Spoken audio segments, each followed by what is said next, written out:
very good evening to you. Thanks for joining us on the Thursday edition of the show. I'm Yemi Adebayo. Greetings to you wherever you are in the world watching us. In London, I'm Austin Okonakpan. I'm monitoring that Premier League match between Burnley and Leeds United. I don't mean anything to Burnley, but Leeds United has got so much to play for in that one.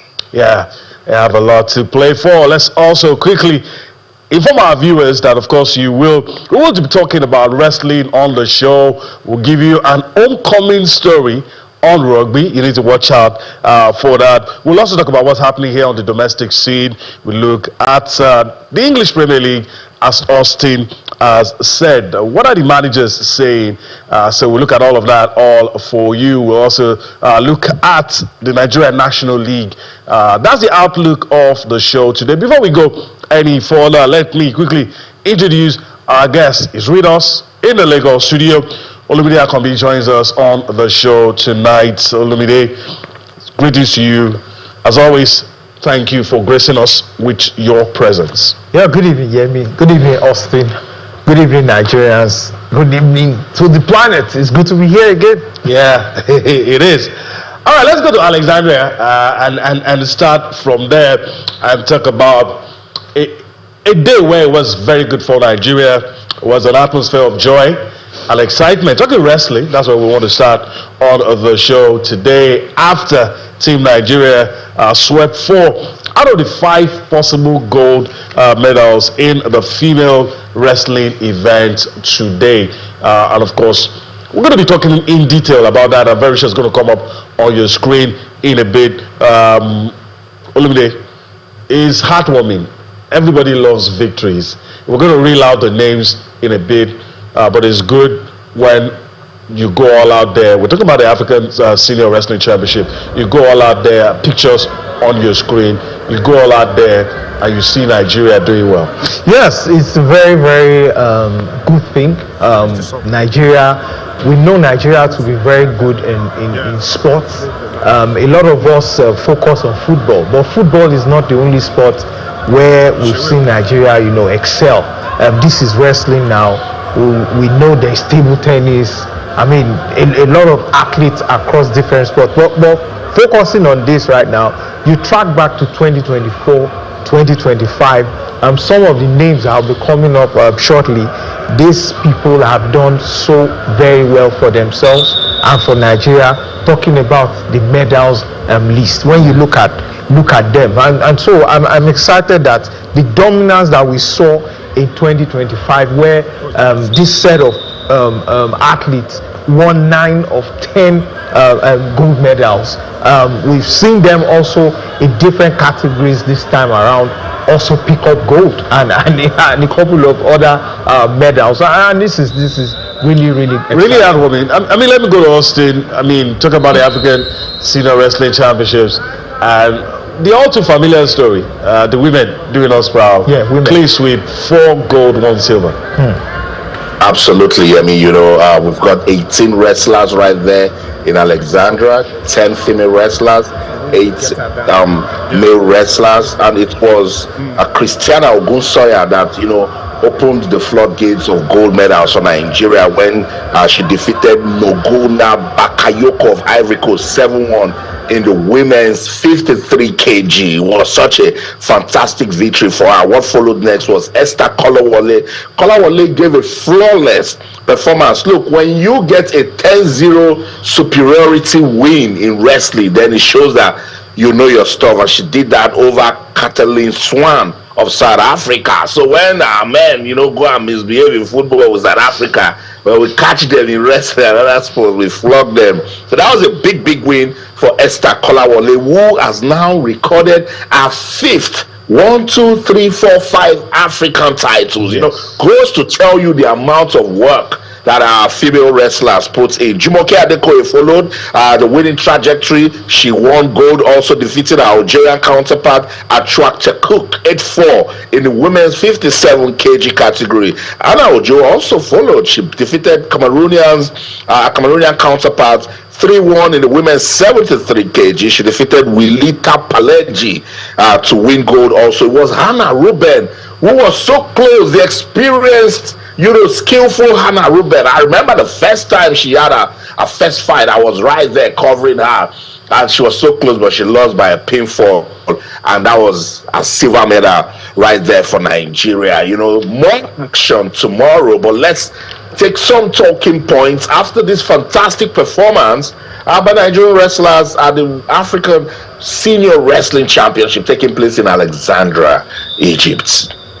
All right, so that's interesting. Austin has reeled out the winners. In fact, everybody there is a winner, the medalist. So clean sweep for Nigeria. A good start for Nigeria. I hope the men will be able to replicate this. Let's take some reactions from that event, and we'll come back for more. I'm so happy. I'm so glad that I'm able to win this category because it's a new category for me, which is also challenging. Like I dropped down from 59 kg to 57, so it was a bit challenging, but I give God the glory for making it possible for me to claim another African title in another weight category. I've been on bigger stages, world championships, the Olympics, and I think all those experiences actually helped me to be able to have quick matches today that were really awesome for me and fantastic. Being part of this success, this is something I've been working on before I even retire. I want to see, even when I retire, seeing wrestling going on, seeing young ones still dominating Africa, winning around the world Commonwealth Games. So it's a thing of joy. What we are seeing in Nigerian wrestling is not in isolation of what is happening in the entire sports calendar. The reforms that the president has put in place is working, and that is why you are talking about what has been said as precedent. So the federation is an arm of the Nigerian National Sports Commission, and we've done it. So the National Sports Commission, I'm very sure, we do the needful by the time we take these golden girls back home, so that whatever is needed, whatever is necessary.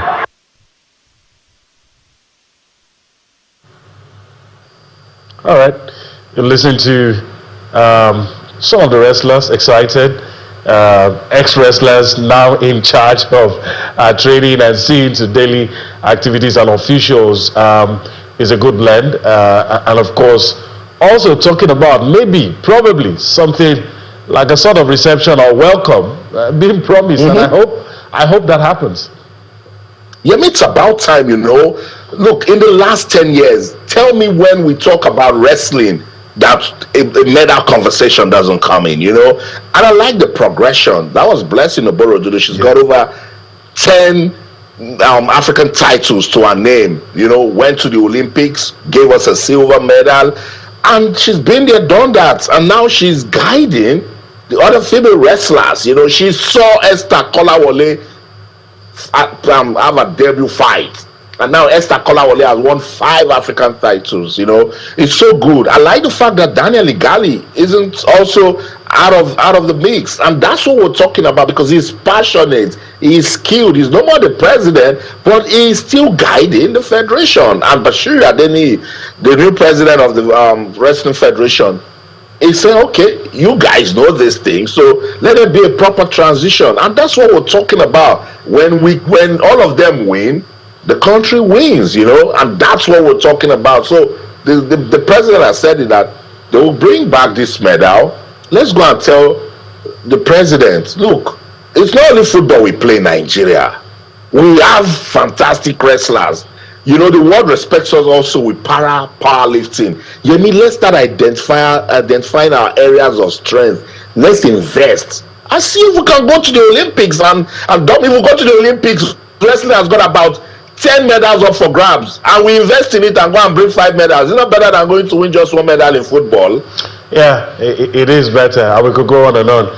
If we play back the tape of 10 years, you probably said what you said just now. It's very possible. All right, let's move on the show and talk about a sweet homecoming story. French rugby star Aaron Grandidier Incanag come back to Lagos to connect with his roots. He's an Olympic gold medalist. He's done so much for French rugby, but of course he came back. Just touch base with his roots, a sweet homecoming it was, and of course, we're able, of course, Channels Television able to have an exclusive interview with him, talking about his roots, talking about rugby, and of course, a bit of advice to young athletes who want to get involved in rugby. So let's allow you to enjoy that interview. We'll come back to talk some more. All right, nice to meet you. Nice to meet you too. All right, thank you for having me. Have you sit?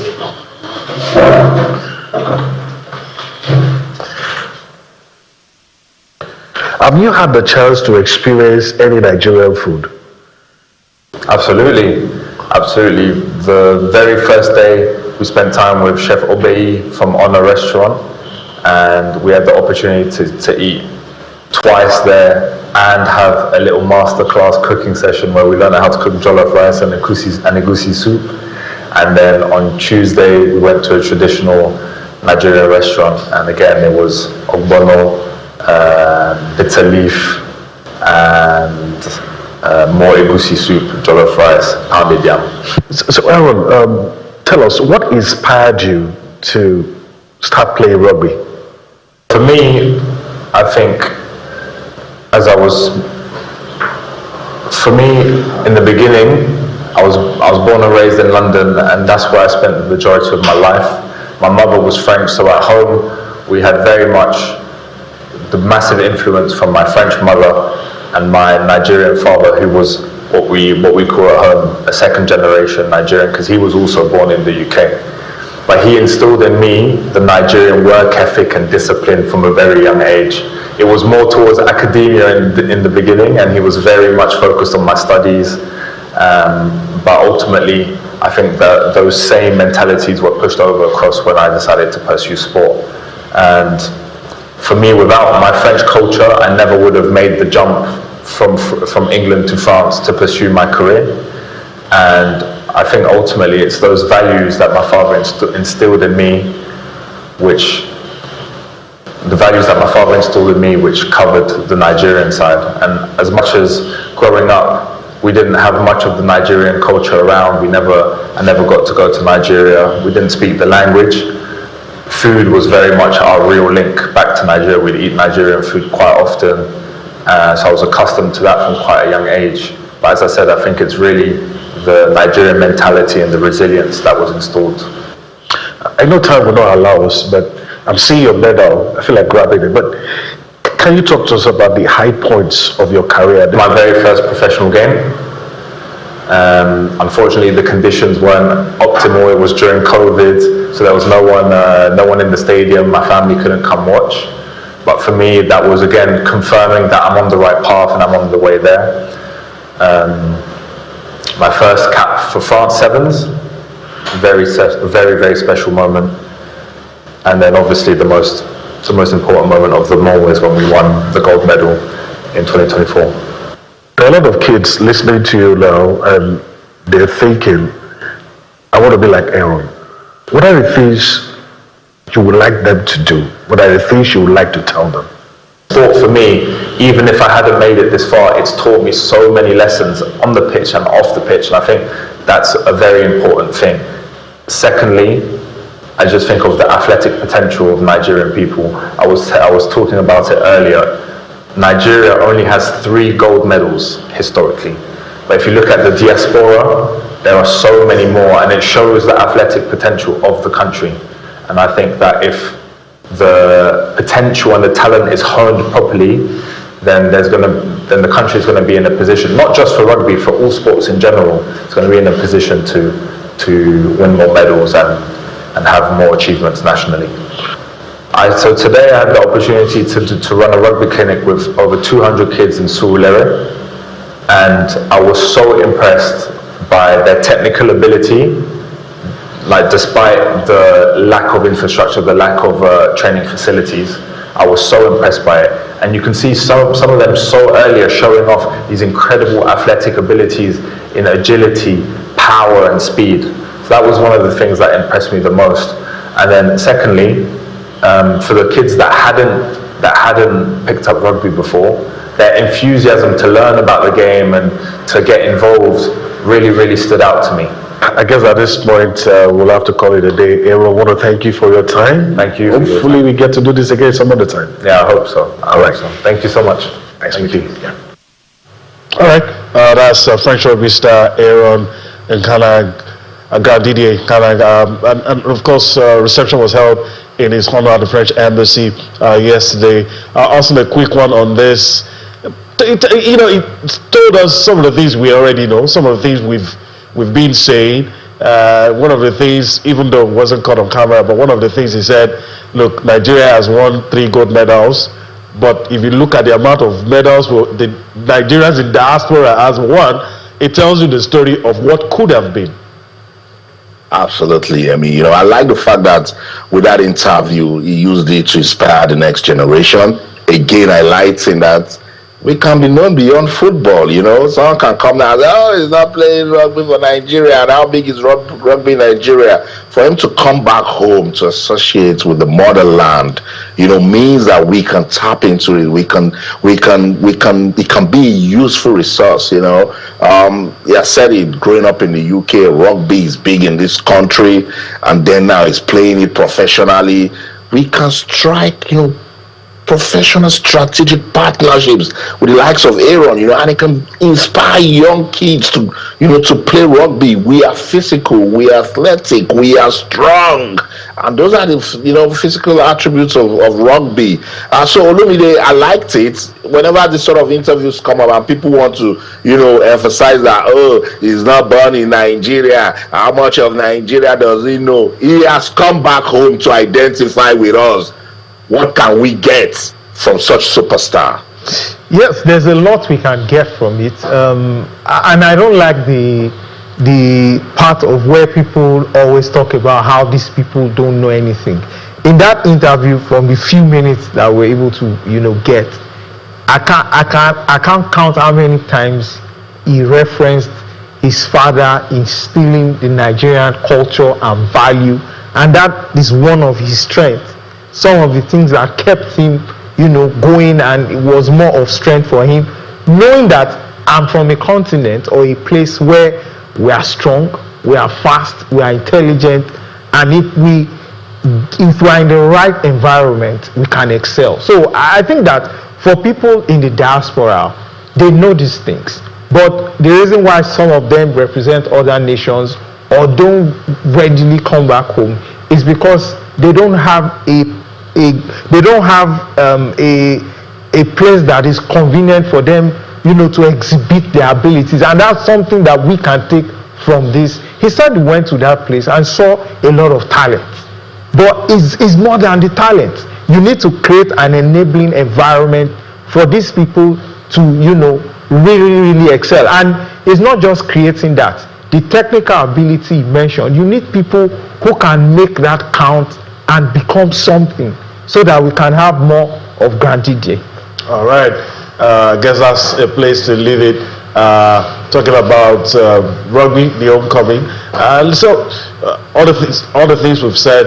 Hopefully, those who need to listen will listen. We're approaching the time to go on a break. In a few seconds, we will be going on a break. When we return from that break, our focus will shift to the Nigeria National League. We'll talk about what is upcoming. Then, of course, we'll mix it up for the English Premier League at some point. Let's go on that break. We'll return for more.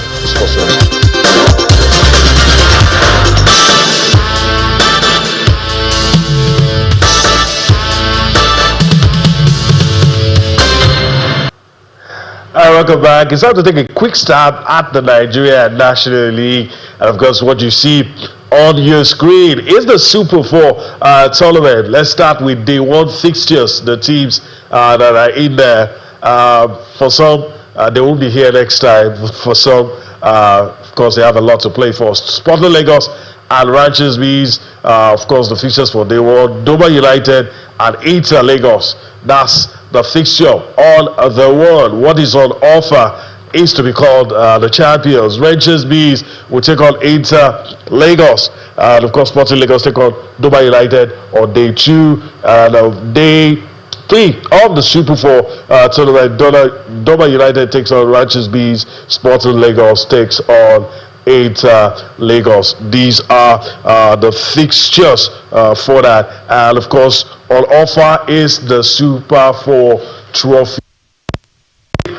We say this is the most important league, and I mean, it is what it is because it's a connector. And if you get it right with this, you get it right with the top flight. But I want to get your thoughts as we look ahead to who will be getting their hands on this trophy. Absolutely. I mean, this is very important, and I agree that it is a connector with top flight football, So if we get it right here, then we might just be doing something right for proper football development.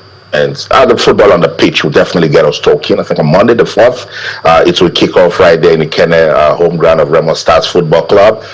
Ranchers Bees and Sporting Lagos. That's a good way to start it. Look, I don't care who wins this Super 4 tournament. I'm just happy and pleased with the teams that have qualified, that have gained promotion to play in the MPFL. Ranchers Bees, they come with a lot of experience to, Nigeria league football, rich history, and I love it so much because they will pump up the excitement in that northern region. And there's Doma United also, who seem to, a club that seem to, want to change the narrative of league football in the country. I love it so much. And then in Lagos, we've got Sporting Lagos and Inter Lagos. Good times of football development. So we'll wait for Monday, Olumide, May the 4th, when this one will kick off and get us talking to definitely bring fireworks, because one of the teams, we will lift this trophy, and all of them, they are gunning towards lifting the trophy. Let's listen to George Alu, the chairman of the Nigeria National League. He's talking about the NNL Super 4.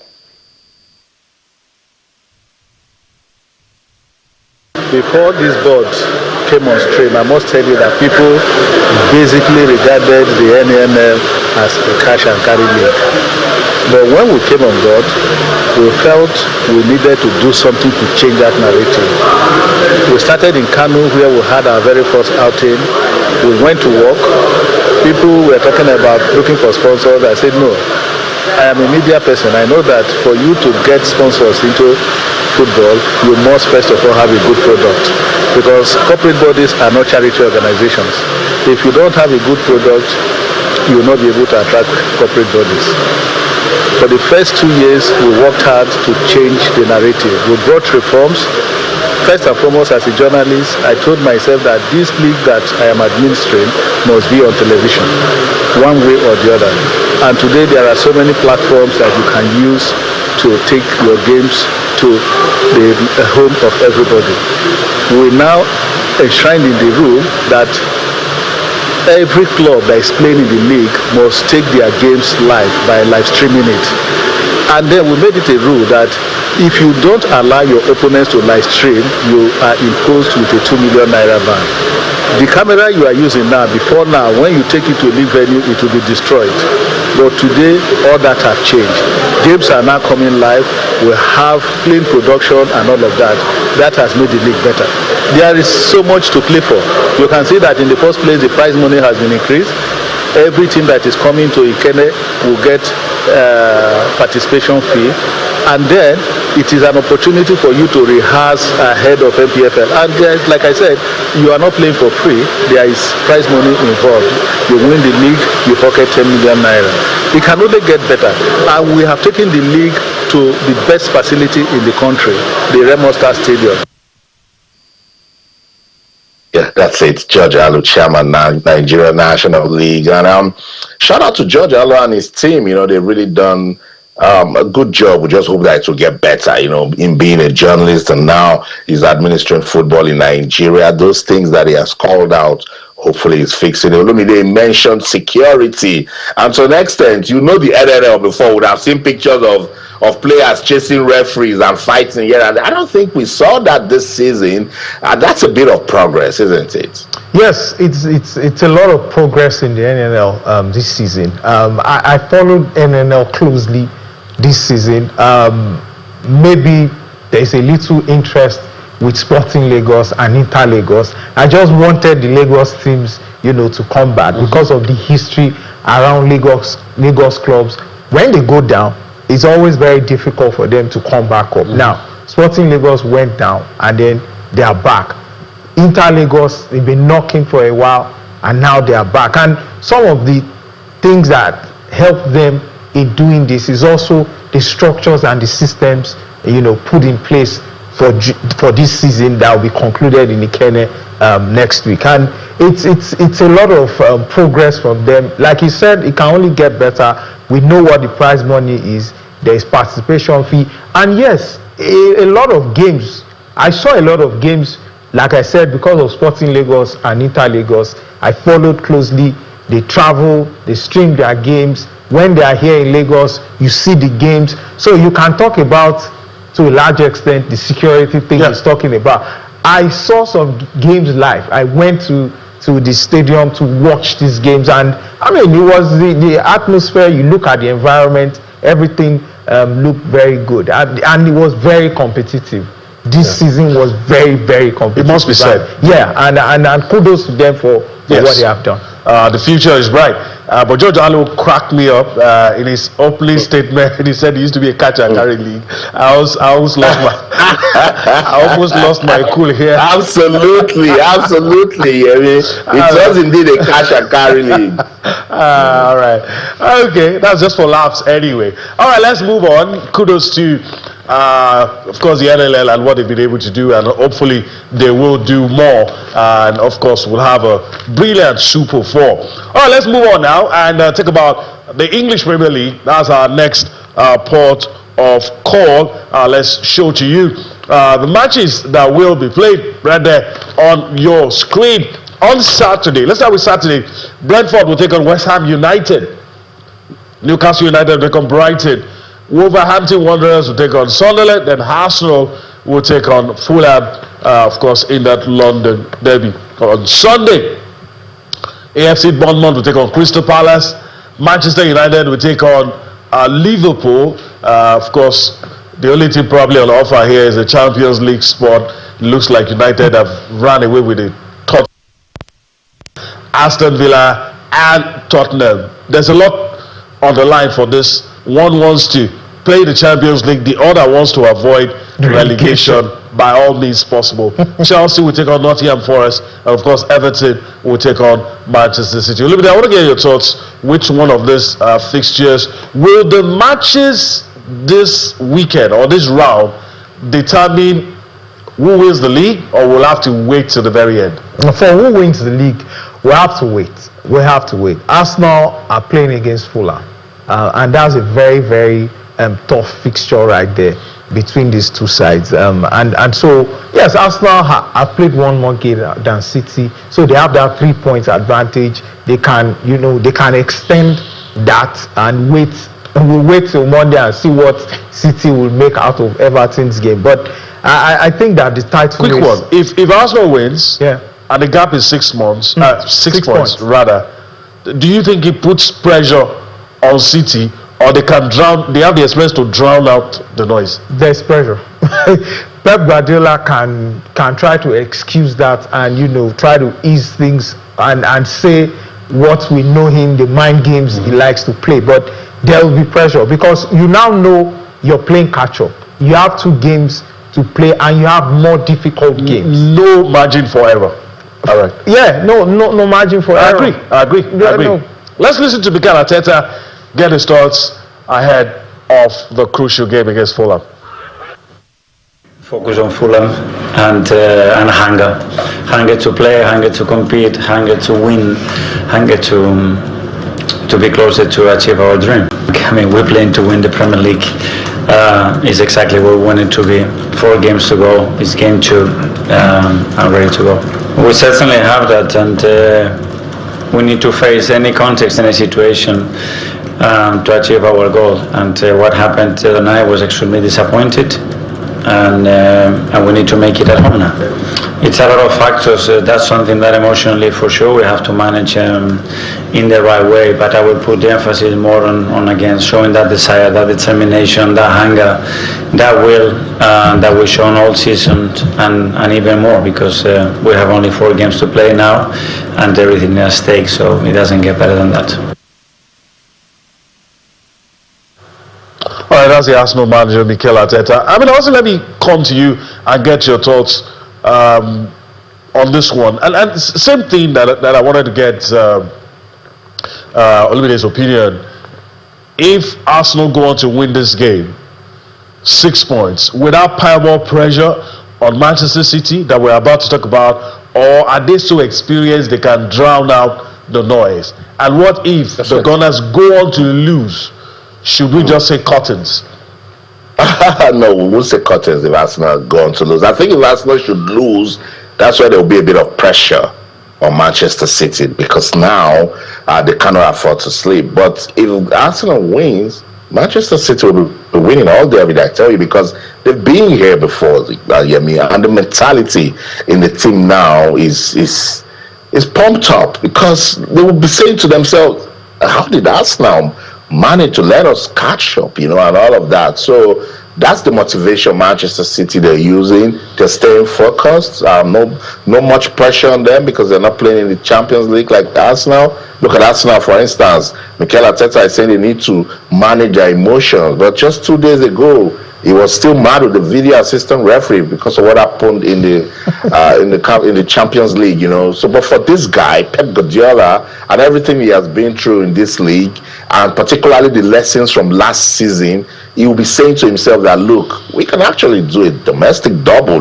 because if Arsenal doesn't do just enough to win it, then they can take it. They've got Everton on Monday, and Everton hasn't been at the best of form for themselves, and look at Manchester City in the last 5, they're on fire, and Pep is very good at sustaining that sort of momentum. The players, they like what they're doing now. Semenyo is getting into the team, doing right. Doku is playing well. Haaland is still the beast that we know him to be. This is Manchester City, and when they have to win, they go out there and get the job done. Can they do it against Everton on Monday? Unless football does otherwise, I think it's a straight win for Manchester City. Let's listen to Pep Guardiola.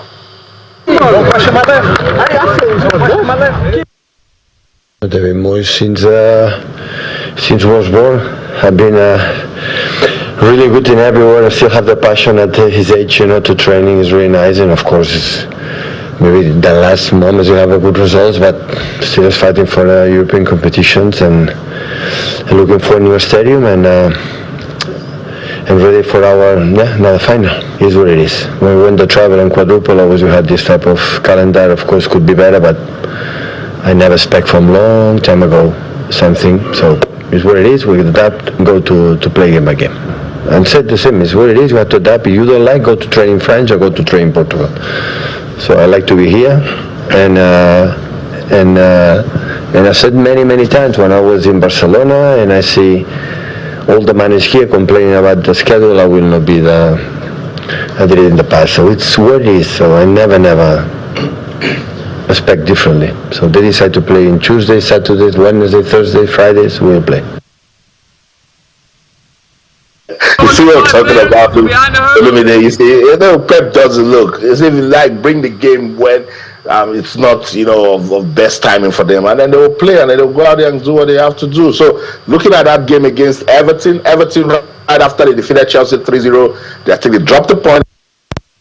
In fact, the way they lost against West Ham, their beats, their feelings is all over the place. Olumide, what are you expecting? Everton, Manchester City? Yes, for Everton, they've only picked 4 points in their last 5 games, and that is not inspiring at all. When you look at a City team that have picked 11 points from 15, and Pep Guardiola, when you look at his record, Pep Guardiola hasn't played in a league where he will go back to back not winning the league. So there's a lot of reason why you hear Pep Guardiola, sound the way he's sounding. There's a lot of confidence.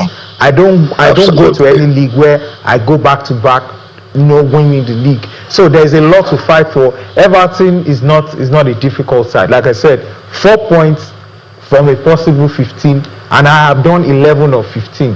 I mean, they are very, very high, when you look at the confidence of City. So I expect City to get 3 points from this game. All right.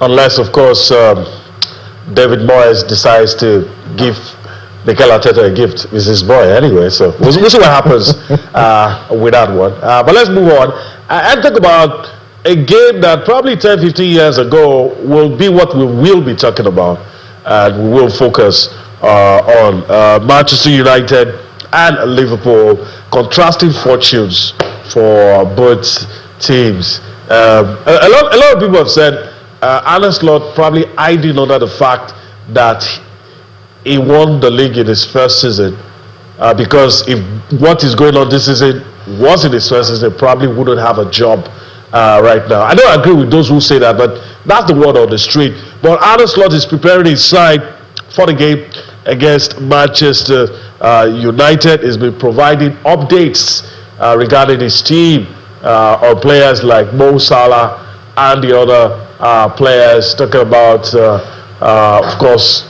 Alisson, the goalkeeper, and many others. Let's listen to Arne Slot. We'll come back to talk some more. No way.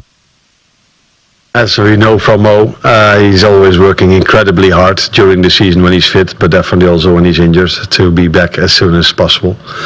And that's what he's trying now as well. And usually he's earlier fit than other players after a minor injury, because he has a minor injury. So we expect him indeed to be back in the final part of the season, but not tomorrow, for Sunday. It's a big relief that his injury is minor, so that he's able to play for us, that he's able to play at the World Cup.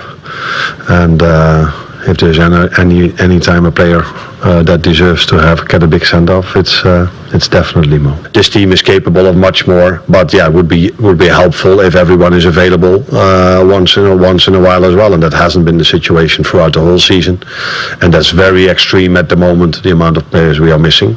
But the good thing is that we only play once a week, which I would prefer not to have. I would prefer to play the Champions League semi-final during the week, but since that's not the case, that means that the players that constantly have to play are a bit better rested in the games in the weekends. But no, I think we can be much better than we've played recently.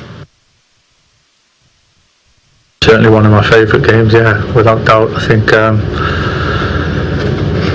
it's a standout game. You know, I think there's obviously big games and big rivalries that we have with other teams, but certainly this one is right up there, and the history, the ups and downs that past has produced in these type of games, and the excitement and entertainment. I think it's and the emotion, which is a huge part of it. It makes it a really special game, irrespective of league positions over the years, of who's been on top at certain times or whatever. It's never really changed the feeling of the game and the emotion and the supporters. And I think it's and really appreciating what it means to the supporters. I think we have to do that. It's just a special game, you know, to be part of, and obviously to come out on top is one of the best feelings you'll get. All right, Arne Slot, Michael Carrick sharing their thoughts ahead of the game. One manager looking like he's under pressure, the other one looking relaxed, relieved, and we'll see what happens whether or not it gets the job. Look, your thoughts quickly on who wants it more, which team looks to be more settled now. So between these two teams, they are separated. 3 points separate them both. You look at United, 61 points. Liverpool have 58 points. Now, the reverse fixture, United won. They went to Anfield and got that victory. 3 points. The game ended 2-1. United they will look at this game between United and Liverpool. Every season when they make draws, the only thing United go and check when they check the draws, Liverpool. When are we playing Liverpool? So you can see there's a big rivalry between these two sides. When they meet, it's about bragging rights. This is not about the ability of the player or the tactical efficiency of the manager in terms of players deploying and interpreting and getting results. It's about who is the real red here. Is it Liverpool? Is it United? Look at the trophy cabinet also. They both have won the Premier League the most. So now United have the opportunity to do 6 points over Liverpool this season, because again last season Liverpool got 3 points at Old Trafford. They went there 3-0, and so there is a lot to play for. We'll see what happens. Olumide, I like where you're going with this. We'll see what happens. As we prepare to wrap things up on the show, let's listen to Tottenham manager who a lot of people feel has a poison chalice. We'll see what happens if he's able to pull the chestnut out of the fire. Thomas De Zerbi, sharing his thoughts. Let's listen to him. Very interesting things he has to say, by the way.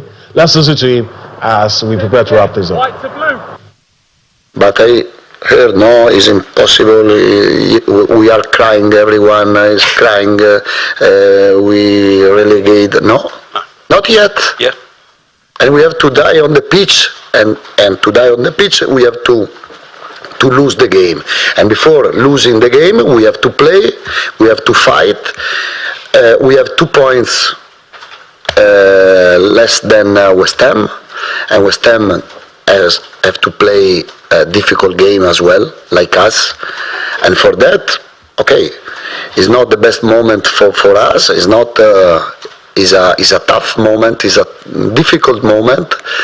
But the losers cry. The losers think negative, and I don't want people close to me crying or to think in different way than me. I wish you had time to dissect this. It just looks like you were watching Godfather, or maybe a mafia boss speaking. Look, nobody's crying here. Somebody's going to die before we lose, But Austin is where it happened. I don't know what's going on with De Zerbi. I don't know if he has any links to the mafia. I don't know. But interesting choice words from De Zerbi. I know, and it beats me that he doesn't see that Tottenham does not have their destiny in their hands. That's what makes it so difficult for them, because this game I'm watching now, Leeds United 3, Burnley 1. Wow. So that takes Leeds to 14th on the log. He talked about West Ham having a difficult game. West Ham can do just enough against Brentford. That's a game that can just go anyway, but against Aston Villa at Villa Park, I think he needs to do more to psych himself and his team, because Tottenham, they're sinking. It's going. Olumide, will they be gone? So I think it gets very tricky now. Villa lost in that game against Crystal Palace, the European game. They have a second leg to play. They have Spurs to play. So a bit of psychology will play out here. Do we prioritize the Champions League? Or we go all out and win the European trophy, which gives us a ticket to the Champions League, which is where winning the game will take us to. Yeah, so you see that for Villa, there is a lot of thinking that they will have to do. Unlike Spurs, like De Zerbi is saying, we have to die, we have to fight. So you can see that the emotions are coming out now. You've seen him talking quietly before now. To my ears. But now the thing is getting to him, and this frustration is what you will see from the players when they go to Villa Park. So it can get very tricky. I think that listening to him this way, I think they'll beat the drop. You can imagine what the players are listening to be getting if he's saying this to the media. Yes. I agree. All right, we'll see what happens. Whether that will be enough to save Spurs, I don't know. I don't think I ever imagined Tottenham ever getting relegated. But this is football. Anything can happen. But let me put Austin on the spot as we prepare to wrap things up. Do you see them beating the drop? It's difficult. It's so difficult. I know this is football where anything can happen, but we're talking about Newcastle in that conversation. We're talking about West Ham. We're talking about Nottingham Forest. And Nottingham Forest did what they had to do at Sunderland. It was a rush. That's how you go out there and say, look, I'm not here to play. I want to win. And this one is talking about fight when his team just won their first game since December last year. They just won their first game. He doesn't want anybody to cry. He doesn't want crying. But it's okay. It's okay. You can psych up your team that way. It's important you do that. But hey, let me tell you, Lumide, you see football managers, particularly with Unai Emery, he wants to just win every game.